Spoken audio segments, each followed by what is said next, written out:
Assalamu Aunt and welcome to Salam Media. I'm your host Faraz Takolia. This is Friday Night Live with me, ST.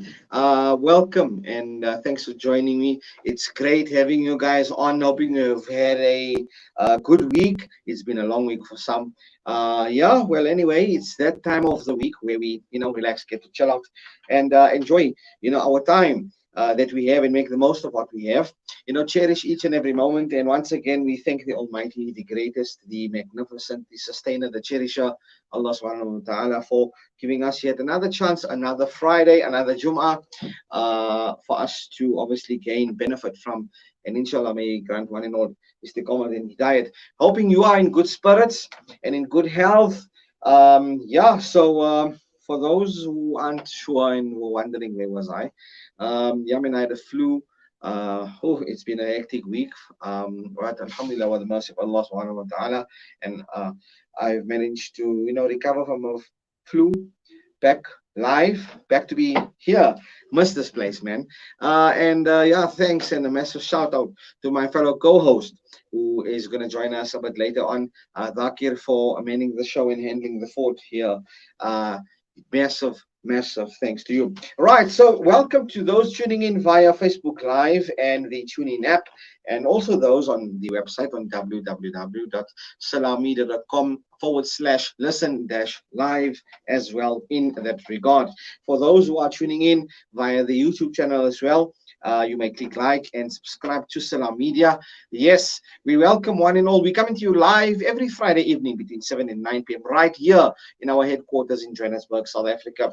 So tonight, a fantastic show. Great guests coming on tonight. We are finally having our Go Wild segment back on the program. Lockdown has been crazy, and it's been just so much going on. So tonight we are talking to Alistair Leuner, who is the general manager of Tintswalo Lodge, and we are talking about their virtual safari which they launched, and also about how the COVID-19 situation, lockdown, quarantine situation has affected the wildlife from that perspective and outdoor perspective as well. Also, afterwards in the program, a bit later on, in the sports segment, we feature a South African superstar, a football superstar, Bafana player, Mark Fish. And he was obviously a footballer for Orlando Pirates, as well as Crystal Palace, as well as Bafana. And they were part of a dramatic squad,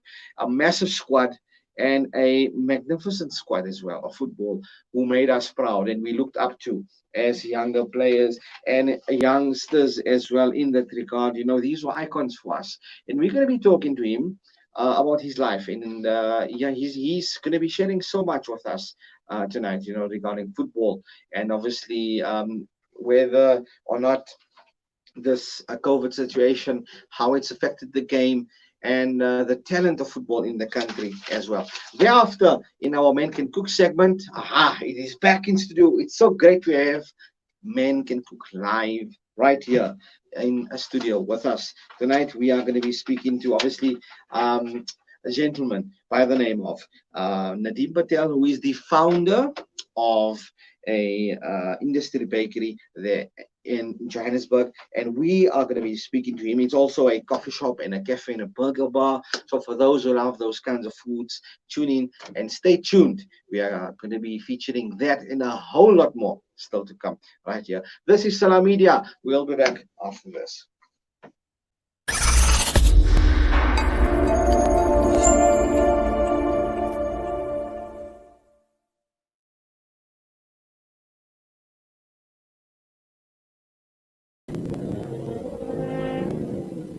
COVID-19 has been declared a global pandemic, and South Africa has called a national lockdown to curb its spread. At this difficult time, the Al Imdad Foundation is assisting informal traders who lose their livelihoods, the homeless, the elderly, and those who are most vulnerable in South Africa and internationally. Let's fight this crisis together. Donate online at alimdad.com or call 0861 786 243 for more information.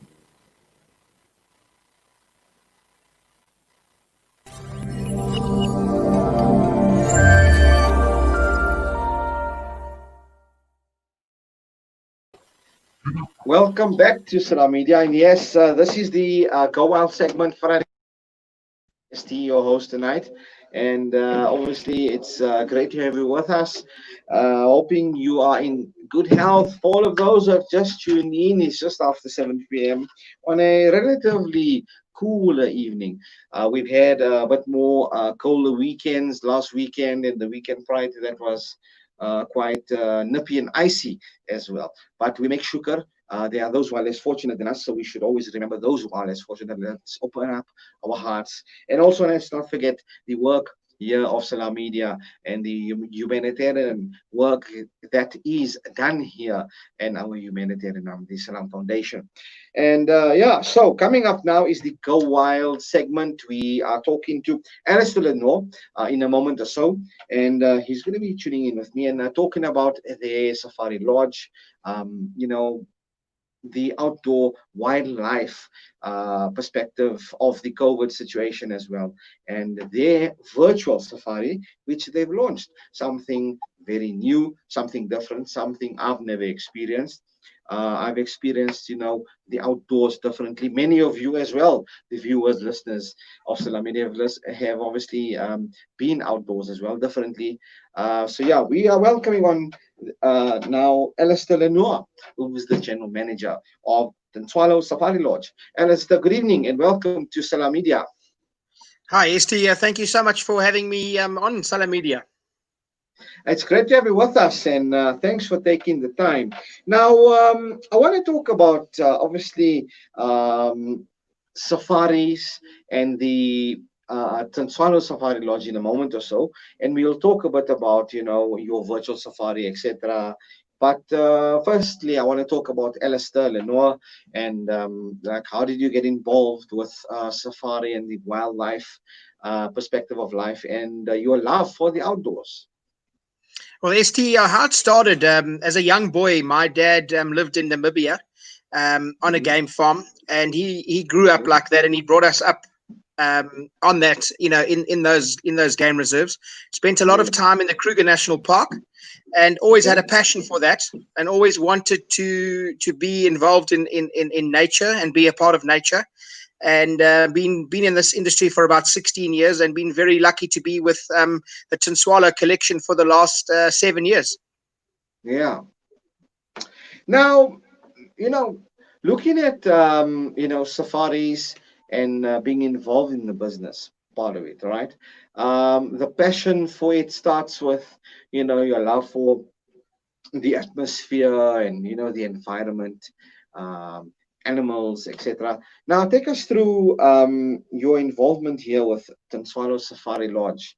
When like your experience within the wildlife and safari sector, how long have you been involved in this field before we talk about Tintswalo? Yeah, I've been in this industry for about 16 years, and as Okay. I said, it's always been my passion. And I've been with Tintswalo for the last 7 years. Tintswalo is it borders the Kruger National Park with open borders, Mhm. Okay. and it's 27,000 hectares. It's part of the Manyuleti Nature Reserve, and it's just an incredible piece of land within the Greater Kruger National Park. Great stuff. Now, we want to talk a bit about the lockdown situation. There's been, so many sectors of the economy and the country and businesses and whatever the case may be, that have either had to, have freeze periods, retrenchments, lockdown, etc. Fortunately, some of us were obviously fortunate enough to contribute towards it, and we are essential workers as well. So we've been fortunate enough to have traveled. However, how's the lockdown affected, like the wildlife and the safari businesses and the safari sector of South Africa and yourselves? Yeah, I think lockdown's been a massive difficulty. I mean, the last 4 months, there's been not a guest into the lodge. Nobody's allowed to travel. Our main clientele is overseas markets, and overseas markets don't travel. Yes. The local market can't travel. So it's been really, really, really tough the last 4 months with not a guest in camp, no income. The lodge is keeping all the staff on because we're hoping it's going to open up soon and we can get the tourism industry going again. Now, you talk about tourism industry, right? What's your view of the tourism industry now during the lockdown, right? And I want to talk a bit about what's the new normal, as they say we are going to be in that we should embrace the new normal now. What is the new normal? Before we get into that, how do you see tourism prior to obviously the lockdown and post lockdown? Well, obviously, prior to lockdown, South Africa is an amazing destination, and there was a huge amount of tourists coming to South Africa, and not only to places like the Kruger Park, but Cape Town and other beautiful places we have in the country, and business was booming, and obviously lockdowns come, and that's all shut down, and obviously it'll take a little bit of time to open up. But I think in the future, people will travel back to South Africa, and the tourism industry will grow again and prosper in South Africa. Now, looking at the national lockdown, it's been challenging for many, in the nature and the nature reserve environments, as well as, conservation centers. When it comes to the protection of the wildlife, how's this now, affecting this part of the industry, and how are many of the safari lodges, etc., coping? Have they managed to cope? And in terms of the tourism industry in South Africa as well, do you feel that our government has maybe assisted in a certain way towards that during the lockdown? Obviously, with tours and stuff, the government has come to the party with that. But with regard to because you mentioned earlier, if I may, borders being closed, and your business reliant mainly on a lot of local support, but a lot of international guests. Because we are so fortunate enough that we grew up among the big five, from primary school kids, you got to learn the big five. They were on even our banknotes. So my point being, so we as South Africans, we love it and we understand wildlife, and it's also, being a South African is obviously, knowing what wildlife is, whether you a person who might not go out, but or rather for the outdoors, but regarding the support from the tourism industry, and the borders now being closed, and government coming to the party, supporting your industry and fellow safari lodges as well. From our side, we've only really got help from the tours payment. And we're hoping we're going to get help, with opening of borders and allowing tourism to flow. That'll really help us. If that can open and borders can open and people can travel, we can get the local market in. If the international borders open, we can get international people in, and we can get people back to the lodge and people back in their jobs. And looking at a quiet place is not a nice thing. It's hard for workers as well. It's hard for different, people of the different sectors in the economy. Now, looking at the future now of the lockdown and the new normal, where do you see virtual safaris as something that many others are going to be? Is it going to become a new thing? Is this going to be part of the new normal? What is your viewpoint of the new normal for the wildlife and safari industry? Yeah, I think virtual safaris will be a major part of the new normal, but I don't think it can replace that actual feeling of being on a game drive vehicle or being on foot in the African bush. And, as you said, Yeah. seeing the big five. As a boy, you grew up to see Yeah. the big five. And I think virtual safaris will only enhance tourism and push people to actually go to Africa and experience Africa and South Africa, truly, on the ground. But virtual safaris definitely will help with that and just market, South Africa as a brand and get people to come. Now, I've seen on various videos, yours as well as the TRT World channel, their virtual safaris videos have brought some sense of liveliness during the lockdown. Um, in concluding, the support now from the local residents, and when the stage 2 and stage 1 lockdown eventually does fall into play, what do you think should be done? Are there some changes that you feel should be made, and some leniency for businesses like yours, etc., in this field? Yeah, I think definitely, as I was saying, as long as we can get travel to move, and the government, continue helping the lodges to keep going and keep the staff. Yeah. If we can get the guests in, we can make this industry work.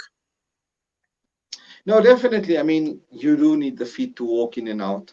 And because borders for interprovincial borders mainly have been, they've rather had massive restrictions in this regard. It's been quite difficult. Now, I want to talk about the process of hosting, the virtual safari. How was the reception from the people? And, obviously being reliant on social media platforms.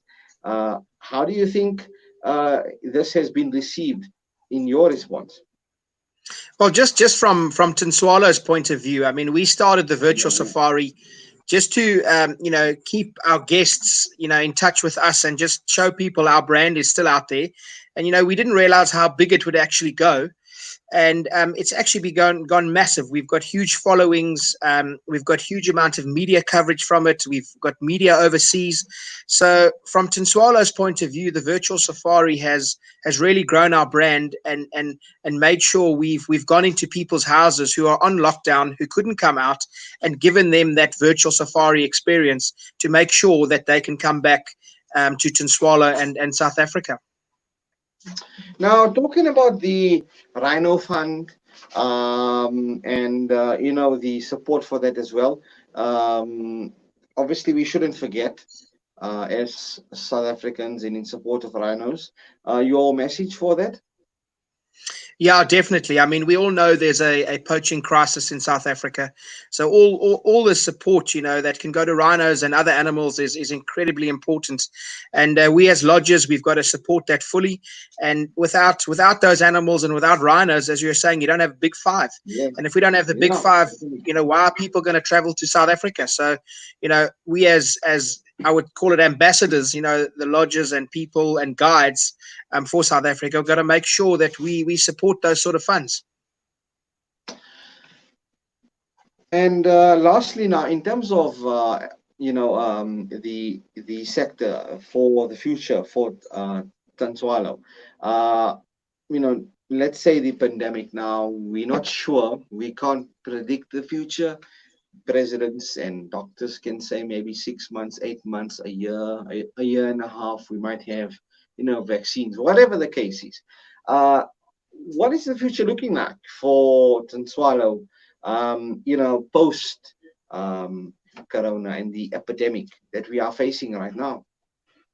We've got an amazing family that run the lodge, the Corbett family and the Huerson family, and they're amazing people, and they're making sure and making sure that everything's in place, that we can proceed into the future. And Tintswalo is an amazing brand, and we will be there. If it's 6 months or a year, we will be there, and we'll open up for tourism. But we just need that help to open the borders, open international borders, and get people back into these lodges. Now, Alistair, lastly, for those who want to get in touch, and when the office, the lockdowns are lifted, for how do people get in touch with Tintswalo? Is there your Instagram? What's your hashtag there? Hashtag Tintswalo for those who are viewing and would like to tune into that as well and follow. Yeah, we've got a YouTube channel, we've got Instagram, and we've got our Facebook. So we've got followers on all those channels. You can look at our website, www.tintswalo.com, and you can get us on any of those channels. Okay, and also, you say that there are, videos posted daily, there are daily posts. Um, in terms of more safaris, the planning of it, do you plan it like, let's say, for a whole month, or are there any more planned? What's going to be the focus moving forward now? I mean, there's only so much you might be able to post, but like obviously you've got like maybe your animals mating, whatever the case is, and them sleeping, but there's only so much people can obviously watch. What are the new innovative ways are they going to be for your virtual safaris in drawing inspiration for this sector to move? I mean, Yeah, during I this think lockdown. we've been doing these virtual safaris every day for the last 3 months during lockdown. As I was saying, Tintswalo is open to the Kruger National Park, so there's constant movement of different animals in and out. But we've obviously got Yes, to get innovative as it goes forward. Stuff like exactly. behind the scenes. What happens behind the scenes? How do we make the video? The bloopers. That sort of stuff. Just keep it comical and fun. And Yeah. just maybe do walks, or you do a virtual walk, or something like that. But follow whatever our viewers and followers want, and just make it fun for them. Yeah. Great stuff, Alistair Leuner, GM of Tintswalo Lodge. Fantastic chatting to you, and thanks for taking the time to talk to us. We wish you all the best. Definitely for the viewers and listeners of Salam Media, tune in, go check out the Tintswalo Safari Lodge, tintswalo.com, and you can look virtual and safari, and you'll find the link for that as well. Alistair, thank you so much for your time. Enjoy the rest of your evening. ST, thank you so much for having me, and I look forward to hosting you at Tintswalo Safari Lodge. Definitely will do. Ek maak so. Lekker bly hoor. Tot ziens. Thank you. Cheers, eh? Cheers. Bye-bye. That's Alistair Leuner, manager of Tintswalo Safari Lodge. And we were discussing the virtual safari and this type of sector now, because obviously, you have to evolve as things change. The world changes all the time. We've had to change during this lockdown period, and it's been difficult for many. I was out at the Kabristan earlier today, and I saw a janaza vehicle parked off at the burial center, and it's at the graveyard in Lenasia. Watching people with the corona suits, it's something that's just changed. It's not something that we used to, but hey, nevertheless, let's make shukr for every moment, cherish what we have, and value those who we have. It's now 30 minutes after 7 p.m. Time for a quick ad and a sheet break. And we'll be back in a few minutes. Stay tuned and keep it locked to Salam Media.